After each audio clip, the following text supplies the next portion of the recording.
Tonight, when you lie down, your body will go still, the room will go dark, and your brain will do something strange. It will start talking, not quietly, not gently. It will replay something you said 3 years ago. It will rehearse a conversation you haven't had yet. It will ask you whether you locked the front door, whether your boss was annoyed, whether the thing you're chasing in life is even worth chasing. And you will lie there in the dark, exhausted, unable to turn it off. You've probably called this anxiety, or stress, or just a bad habit. But the real answer is far stranger. What happens in your head every night is not a malfunction. It is one of the oldest survival systems your species ever evolved, and understanding it might be the most useful thing you learn today.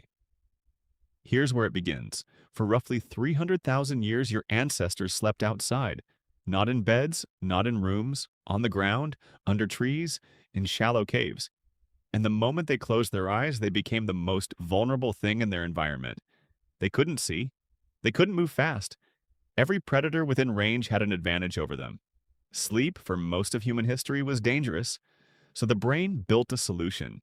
It developed what neuroscientist Matthew Walker, author of Why We Sleep, calls a nocturnal threat detection loop. During the vulnerable hours of night, the sleeping brain doesn't fully shut down. It keeps a part of itself awake. Scanning, listening, processing anything unresolved from the day that might become a threat tomorrow. Think about what that means for you. Your brain does not know you are safe. It does not know that the thing keeping you awake is an email, not a predator. It cannot tell the difference between a heated argument and a territorial confrontation, between financial stress and a failed hunt. Danger to your ancient brain is danger, and it will not let you rest until it has turned every loose thread into a plan. That is the loop. That is the voice. Now here's the counterintuitive part. Research published by Dr. Eddie Ben Simon and Dr. Matthew Walker at UC Berkeley found that sleep deprivation significantly amplifies activity in the amygdala, the brain's threat detection center, while simultaneously reducing activity in the prefrontal cortex, which is responsible for rational thought. In other words, the less you sleep, the more anxious your brain becomes at night, making it even harder to sleep the next night. The loop feeds itself. This is why your thoughts feel louder at 2 a.m. than they do at 2 p.m.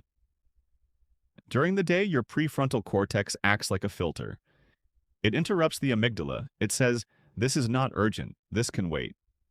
But in the dark, lying still, with no sensory input to redirect your attention, that filter weakens. The amygdala gets louder, and the thoughts that felt manageable an hour ago now feel enormous. Your brain is not broken. It is doing exactly what it was built to do. It is just doing it in a world it was never designed for. But there's something else happening, something even older.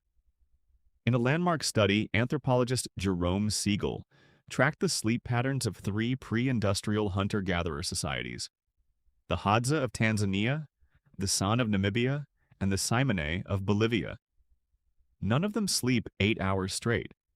None of them go to bed at the same time each night, and almost all of them report lying awake for periods in the night, thinking, talking quietly, listening to the dark. This was not considered a problem. It was considered normal.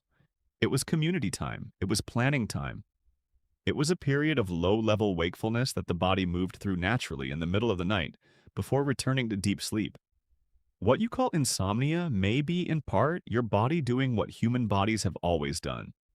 The concept has a name: biphasic sleep. Historian Roger E. Kirch spent 16 years researching pre-industrial sleep patterns and found that before artificial lighting became widespread, the dominant human sleep pattern was not a single 8-hour block. It was 2 shorter sleeps with a period of quiet wakefulness in between. People would wake in the middle of the night, sometimes for an hour or more, and simply exist. Think, pray, talk, then return to sleep.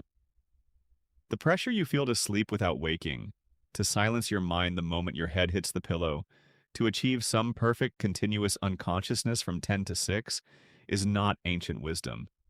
It is a modern invention. It came with the light bulb. It came with the industrial workday.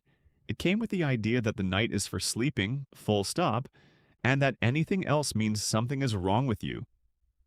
Something is not wrong with you.